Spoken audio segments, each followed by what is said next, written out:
Welcome into a Wednesday edition of the Desmond Johnson Show. Of course, here on Wednesdays during high school football season, it's high school football from beginning to end. My buddy Marc Pruitt, beat writer for the Weds Nov Journal, joining us here as we go through Marc's Big Three, which we do every Wednesday. It's the second round of the North Carolina High School Athletic Association State Football Playoffs. Got some interesting matchups to talk about here.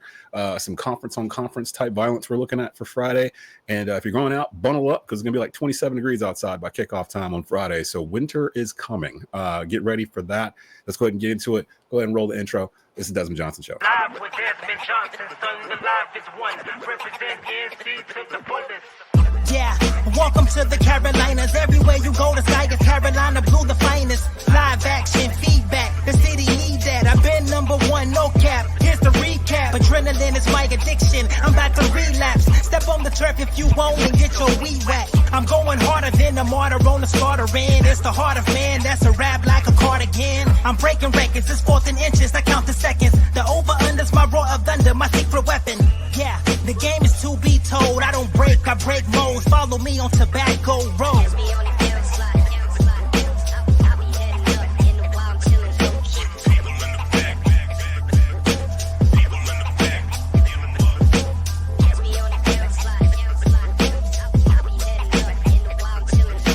Live with Desmond Johnson, son, the live is one. Represent NC to the fullest. And welcome into a brand new edition of the Desmond Johnson Show. It's a Wednesday Night Lights edition, high school football preview. Joining us, Marc Pruitt from the Winston-Salem Journal, prep beat writer who's with me every Wednesday during high school football season. And Marc, we're getting closer to getting towards the end of this thing. First round games from last Friday. Which game did you say you went to? I was at Tabor and Independence. Shout out to Zayflix on YouTube. I saw some of the highlights that he does. He does awesome work with the highlights there. And I saw them kind of jawing at each other before the game began, really, at the 50-yard line. So it was that, and there was also a little incident before when they both went off the field at Mount Tabor. Both teams kind of go behind the stadium, and Tabor heads towards their locker room, which is at the school.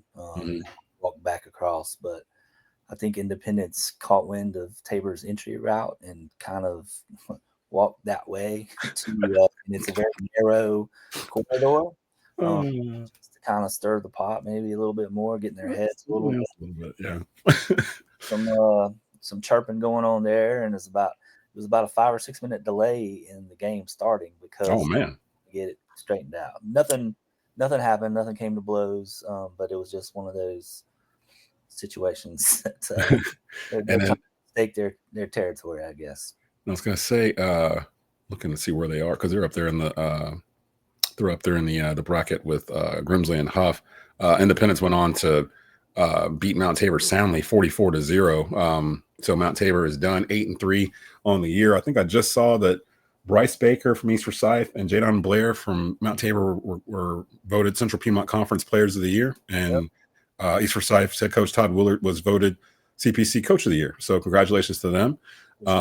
Today on the newspaper, on the website, and it'll be in the paper tomorrow, I believe. So second straight year Jadon has been named Player of the Year, and Bryce was the runner-up last year to Cayman Chaplin at West Forsyth. So, Chaplin had a year last year. Both of them well deserved for Coach Willard, as always, guiding those guys undefeated going into Friday night. So, East Forsyth, I don't want to say survives because the final score wasn't really reflective of the total game.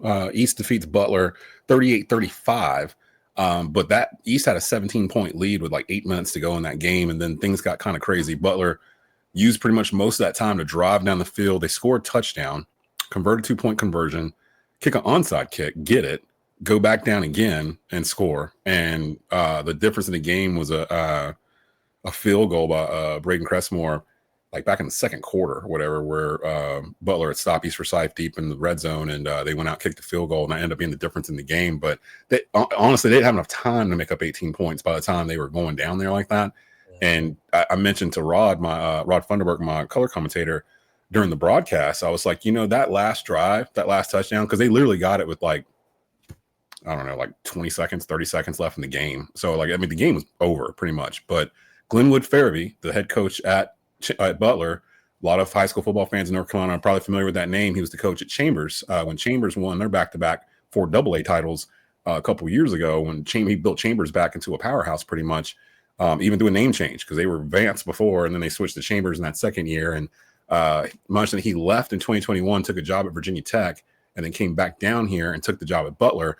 And me and Rod left that game very impressed with Butler. I told him that last drive they did, that was for next year. Like they did that to tell those young kids, hey, look, this is what we're doing. This is an undefeated East Forsyth team. We're in their house, and we're going to run down here and score a touchdown on them. And they're going to build off of that with the younger kids they have for next year. Watch out for Butler out of Matthews. They're going to be like Chambers was in a year or two. Like you can kind of see the similarities. They run hard. Their defense was strong.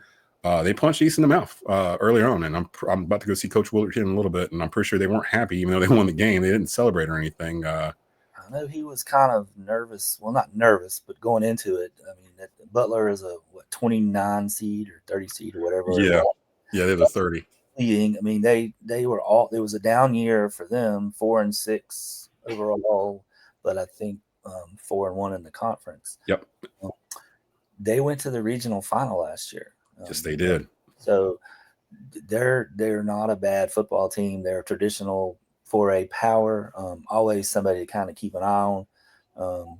So yeah, Coach Drew Dole and I were exchanging text messages, score updates and stuff. And when he sent me what the final was, I was kind of surprised. We said it really wasn't that. They scored 3 times in the last 6 minutes and on the last play to kind of make it the final score. So it wasn't as close as it seemed because East had the lead there in the fourth quarter, but still probably some nervous moments, I would imagine. We were, they opened the game, second play of the game, they rattled off an 80-yard touchdown run. So, like, and they had the ball first. So it was 7-0 Butler, like, with 11 minutes to go in the first quarter. We were like, what? And, like, their running backs, they had 2 different type of running backs, and they were both really good. And they used them, too, and they ran them into the interior of the East Forsyth defensive line, which is really their strength. So that was kind of a surprise, too. But East, they gave up 21 points first half. They held them to no points in the second half until that 8-minute stretch at the end of the fourth quarter. So the score makes it look like it was closer than it was, but East did kind of pull away and took control of that game in the second half and played better. But I don't think they'll be able to get away with that this week if they start off that way with what's coming up here next. Before we even actually get into your big three, just looking around the first round, some other games. We talked about Mount Tabor Independence. We talked about East Forsyth and Butler. West Forsyth outlasted Cuthbertson 10-3. To move on to the second round. Other area teams, Northwest Guilford, the 11th seed, they defeated Olympic, the 22 seed, 21-14. Northern Guilford moves on. They defeated West Caribous 21-20. The defending 4A champ, Weddington, they defeated L. Brown 54-7. They move on to the second round.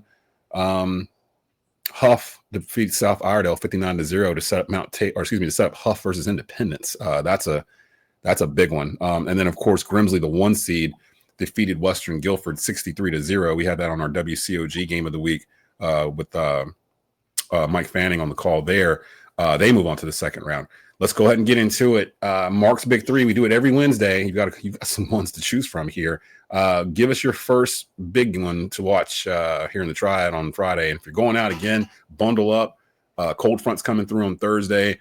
The high on Friday is 45. The low is like 27. And by the time we kick off at 7, I believe it's supposed to be like in the upper 20s, early 30s. I'm already planning out hot chocolate and warmers and all that good stuff. So go ahead and hit us with your first one, Mark. I told my editor, my boss at the Journal yesterday when I was looking at everything that this is going to be a week that Yogi Berra would be very proud of. It's going to be deja vu all over again. There's several matchups. That's true. Yeah. We'll go ahead and start with the big one. I think in Kernersville again, round 2 for West Forsyth and East Forsyth, and we were both at that one a couple weeks ago. Last game of the regular season, West had the 14-point lead at halftime. East made a couple of key adjustments defensively during that third quarter. The game turned on the Solomon Brown fumble return for a touchdown. And then, of course, West tied it, and then East came back down with 9 seconds left. I got a visitor. Sorry. Got a visitor, and West the pass from Bryce Baker to JP Gilchrist in the end zone with about 9 seconds left was game winner.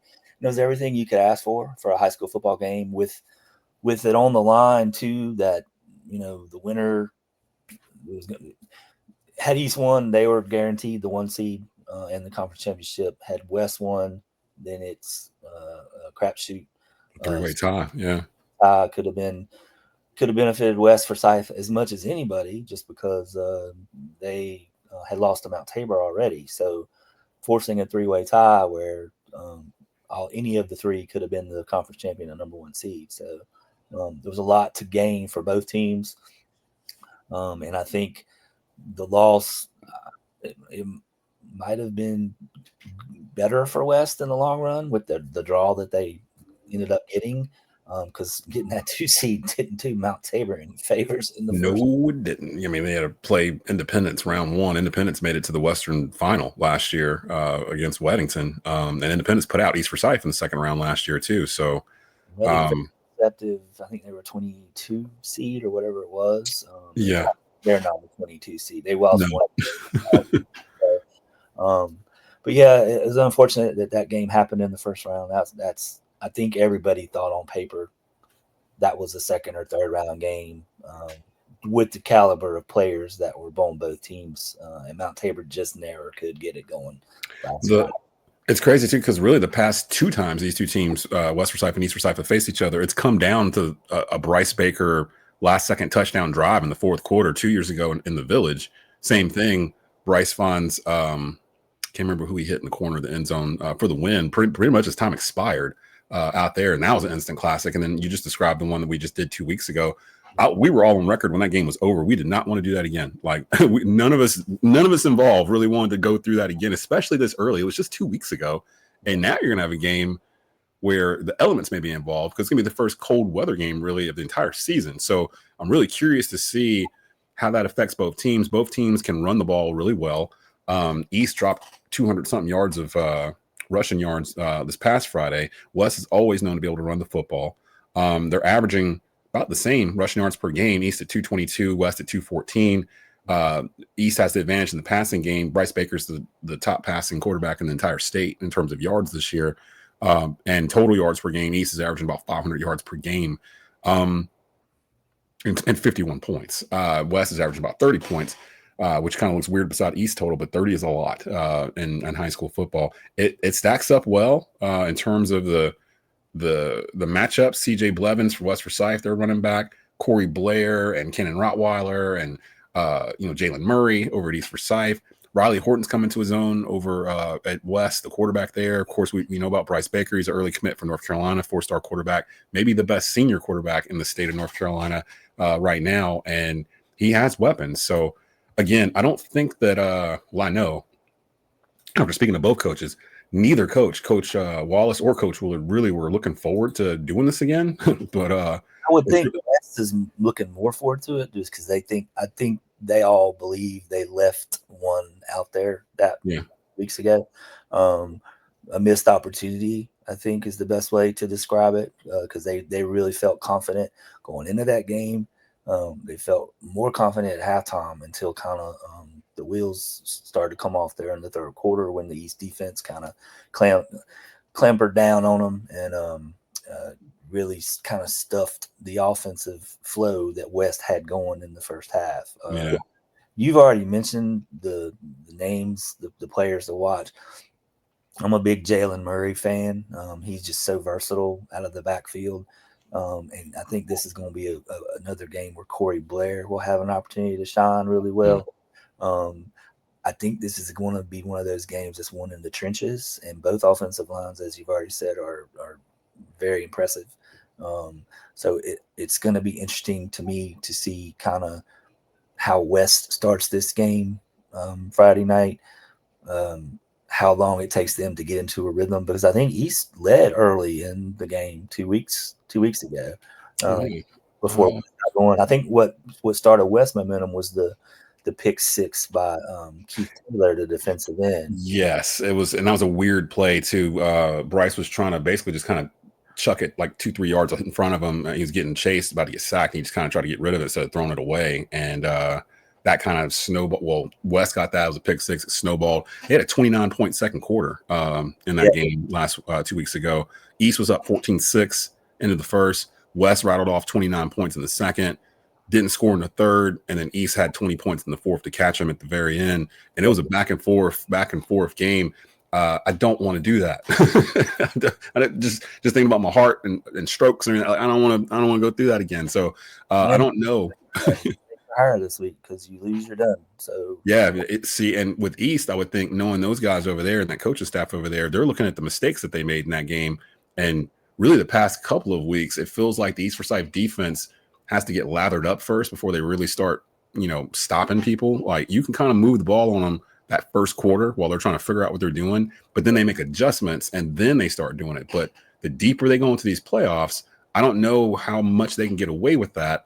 That's something they got to come out in the very beginning and kind of set the tone. And we haven't seen them really do that in a couple of weeks now. And they've been in these battles back and forth with West Forsyth and then Butler last week. So we got East Forsyth and West Forsyth, a 3 seed versus a 14 seed here in the second round. Give us your second game to look for in the triad this week, Mark. Yogi Bear special number 2, Grimsley against Southeast. Another conference opponent.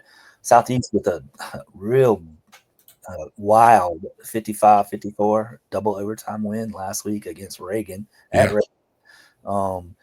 Grimsley kind of beat these guys up pretty good during the regular season, but maybe Southeast Gifford has a little momentum now, a little confidence with them going into this one. It'll be at Grimsley again. Grimsley, the number 1 seed, will be at home until they lose, basically. Mm-hmm. So it's one of those games where does momentum play into it at all? Grimsley had a relatively easy week last week in its win. So maybe Southeast can kind of reclaim a little more of that magic from last week's win at Reagan. Give them a little better game this week and see kind of what happens. Looking at the stats here, of course, Grimsley has Faison Brandon, their junior quarterback, the number 1 recruit in the class of 2026. And he's got weapons. Hudson Cooper, Mitchell Summers, probably the most underrated running back in the state of North Carolina probably is Mitchell Summers. I'm surprised this kid doesn't have multiple offers to go somewhere. I think a lot of it has to do with his size, but you can't overlook his numbers. I mean, he's just been incredible. I keep trying to tell A&T, hey, there's a kid literally like 10 minutes down the street that you guys need to talk to. I'm sure they know about him by now. Yeah, I'm sure they do by now. I would like to think they know about him by now. Grimsley's been cruising all year. And the thing is with Grimsley, their conference was actually tougher this year, which actually probably helped them secure that number 1 RPI because Northern was undefeated all the way to the last week of the season when they fought Grimsley. Northwest Guilford had a good year this year. Page made the playoffs this year. Southeast Guilford made the playoffs this year. Every team but Southwest in that conference made the playoffs. Everybody but Southwest Guilford made the playoffs in that thing. So it lifted Grimsley up to the point where Weddington eventually started to drop. East couldn't catch them, and Grimsley played one of the toughest non-conference schedules in the state too. They had Mount Tabor, Reagan, and Rollsville. And Rollsville's one. Hold on, actually, I got it right here. Rollsville is on the east. I think they're a top 2 seed, if I'm not mistaken. Cleveland's the 1. And survived the tough one last week. They had to score with less than a minute left to win that one against a 32. Rolls was the 5. Yeah. So Rolls was the 5 seed over there. Grimsley I saw him against Tabor in the season opener where Mitchell ran wild on that game, 225 yards or something like that. Faison Brandon has been just steady all season. Last week, 4 passing touchdowns, 1 rushing. In that win. And Grimsley's defense has just been getting it this year too. That's very impressive.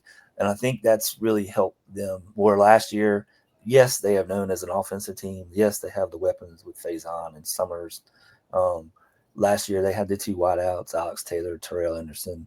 But this year, I think the defense has really stepped into that void and is helping them win games just as much as Faison Brandon and Mitchell Summers are. So Big thing that they didn't have this time last year, they've had all this year, is 5-star defensive end Bryce Davis, who missed pretty much the entire season last year with a leg injury. I think he got out week 2 or week 3 of last year and didn't come back. Since then, he's flipped his commitment. He's going to Duke now instead of Clemson. He's played all year. The Grimsley defense has been stout the entire season.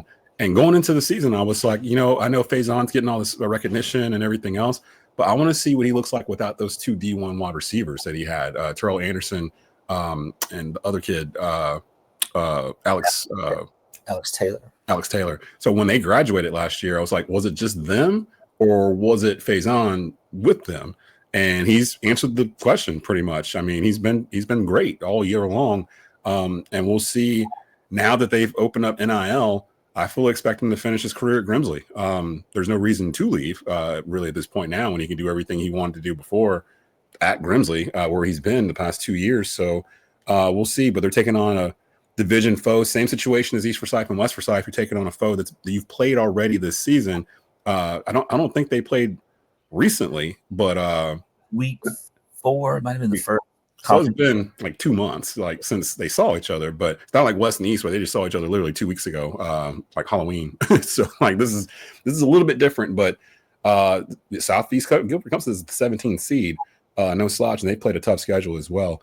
So Grimsley Southeast Guilford is the WCOG game of the week here on Tobacco Road Sports Radio.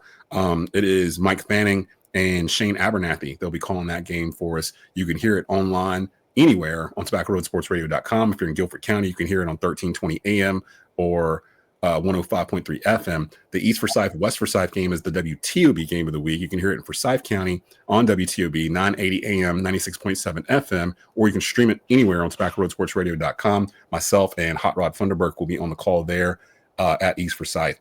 Give us the third game to watch out for Mark's Big Three. I was torn on this one, if I pick this one or that one. And I'm going to go with Walkertown, Salisbury in the 2A playoffs. Ooh. Embarrassment. Let me scroll out. Hold on. Let's see. Go over to 2A real quick. Shout out to Trip Honeycutt and Walkertown Wolfpack. He was a guest last week on the show, actually. And first year in Walkertown. And this is a good one too. They got to go to Salisbury. Salisbury's 10-1. See that one? That was Walkertown handed that to them in week 3 of the season. I think Tripp did say that last week when he was on with us. So he was already he wasn't looking ahead, but he was kind of looking at it like, all right, well, if we win, this is what's going to be waiting for us. Salisbury's averaging 42 points a game. Really good Salisbury team. And I think this is the one that sort of opened everybody's eyes to Walkertown this season. Because of the opponent and the quality of the opponent that Salisbury is, and now you can see their record. They didn't lose again after that game. This was kind of a coming out party for the running back Cam Kelly for them. I think he went for 150 and 3 touchdowns in that game. Yeah. Mike Curry, the wide receiver, had a great game in this one. Playing good football right now. The quarterback, Santiago Garcia, I believe his name. I hope I didn't get that wrong. I think that's right. He threw for over 300 yards last week and 3 touchdowns. So he's a sophomore, and Coach Honeycutt, I think we talked about it before. He comes from that mold of Kevin Wallace and Eric Westberg at Northern Guilford. He was an assistant to both of those guys for several years at different places, and he played for them at Greensboro College. And he's an up and coming coaching star, I think. And depending on how long he wants to stay at Walkertown, I think there's, the bigger programs are going to become calling for him, in a few years when he's ready to leave. Yeah. If that's what he wants to do. I think he's got a good thing at Walkertown though, and there's so much energy in that team. Been out there a few times during practice this year. They're all believing, and they beat them down there in week 3 of the regular season. And they got a chance to do it again this week in the playoffs. So that should be a fun one for both teams. And that's I wish it was at Walkertown, because Walkertown is a fantastic place to watch a football game. It's probably one of the newer stadiums in Forsyth County now. I'm sitting there thinking about it, them and Reagan probably. But it's a gorgeous facility. It's kind of nestled in there in the heart of Walkertown. And I'm pretty sure him and his wife, Carly, they live in the area. So they were thrilled to get the opportunity for him to come back and coach in this area. He was at South Davidson. So, and Carly's the softball coach over at East Forsyth. So that's how we know we're here at Tobacco Road. We do East Forsyth softball. So that one sounds like a good one too. So Walkertown, Salisbury, East Forsyth, West Forsyth, Grimsley, Southeast, Guilford. And for those that have asked, we are starting initial conversations about maybe bringing a network to Walkertown. I'm very happy. I kind of broke my own rule because usually the schools that we select for sports networks, they usually stay in 4A because they're the larger schools and typically going to have larger alumni bases and everything else. But honestly, some of the smaller schools are starting to look at, because if they match some of the other criteria that I use in terms of, do you have a community around you that can support you? Do you have a strong alumni base? Do you have businesses that you kind of have that are yours? You're not sharing with another school that will help sponsor these games to get them on the air. Are you a school where you're 10-1 one year in football and the next year you're 5-5, and then when you're 8-3, and then you're up and down? Are you pretty consistent with everything? And the thing that always pulled me back from Walkertown, besides them being 2A, was that for the longest it felt like they were just a feeder school. Like the kids were there freshman, sophomore year, and then they would transfer out and go someplace else in the county to play football. And now with Tripp there and building some continuity there, I feel like they're going to be able to keep some kids and have success.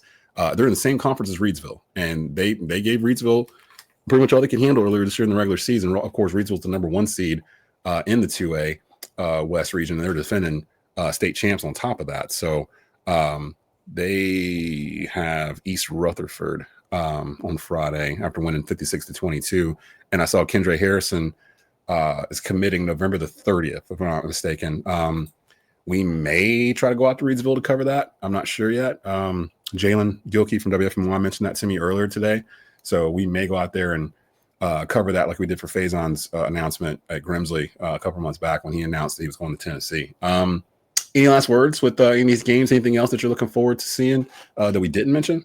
The only other one I was looking at really hard was Dudley and AC Reynolds. That should be. Ooh, actually, hold on, let me. I forgot they were playing each other. That's what I kind of flipped the coin between them and Walkertown. But Dudley, talking about defense, Dudley's defense has allowed. If I remember, I think it's like 15 points or something like that. Hold on, let me. 17. 17. The whole year, the entire year. They've only. Oh no, there it is. No, it's 15. They've scored 546 points. They've allowed 15 points for the season. 11 games. That's just insane to me. So their defense is allowing like 1.8 points per game or something like that. Like something ridiculous. AC Reynolds is going to be a tough out. I think they're solid. They play a lot of 4A teams in their before conference schedule. We saw them this year. East Forsyth and AC Reynolds played week 3. We had to go up to Asheville, literally a couple weeks before the hurricane, actually. So West week 1, and so well, I think that should be a good test. The game is at Dudley, so that should be a fun one for the 3A ranks. Yeah, that one's a good one too. Somebody else mentioned that one to me. Also, I was surprised that another outlet's not covering that game and they're doing East and West instead. But yeah, that one should be a good one. Reynolds, they actually week 3 when we went up there to do East Forsyth AC Reynolds, I can't remember what they scored, but they scored 21, something like that. 20. There was a weird situation where the clock was supposed to be a running clock and it never started, and we had to get clarification on the rule. And that's when me and Rod realized that the running clock rule in North Carolina is basically subject to where you are and whose refs are there and who the coaches are, because it's kind of a amoeba type thing. There's sort of a loose set of rules with it, I guess, but we've seen schools kind of play with it where times where it's supposed to stop, they're just like, let it go. Times where it's not supposed to stop, they're like, hold on a minute. Like, it's weird. And that was one of those games where me and Rod are looking at the clock because we're like, this is like a 2.5 hour drive back. And, we're ready to get on the road and go. And they never started running clock really. And the main thing I remember about that game, driving up to Asheville and leaving Asheville on Interstate 40, of course, Hurricane Helene came through a couple weeks later. And it was like, man, there's parts of 40 I was driving on that aren't there like anymore, like that are washed away from going up into Asheville. And when you're up there, it's hard to imagine stuff underwater because it's the mountains, like everything's up on something. So just to kind of picture in your head things being underwater up there kind of gives you the amount of water, just sheer volume of water that was in that area up there. And shout out to everyone who's still being affected by the effects of Hurricane Helene. And hopefully things are getting somewhat back to normal up there. And maybe on Friday nights, they can feel some normalcy by going to watch AC Reynolds play Dudley out in Greensboro. That's a good one. We'll keep an eye on that one too. But Dudley AC Reynolds, you got Walkertown Salisbury, East Forsyth, West Forsyth, and the 1 seed in 4A Grimsley taking on their Metro 4A foe, Southeast Guilford. We're going to stop it right there and get out of here. We'll have a Friday show here later on in the week. But for Marc Pruitt, go check out his work over the Winston-Salem Journal. I'm Desmond Johnson. You have been watching and listening to the Desmond Johnson Show here on Tobacco Road Sports Radio. We will see you Friday.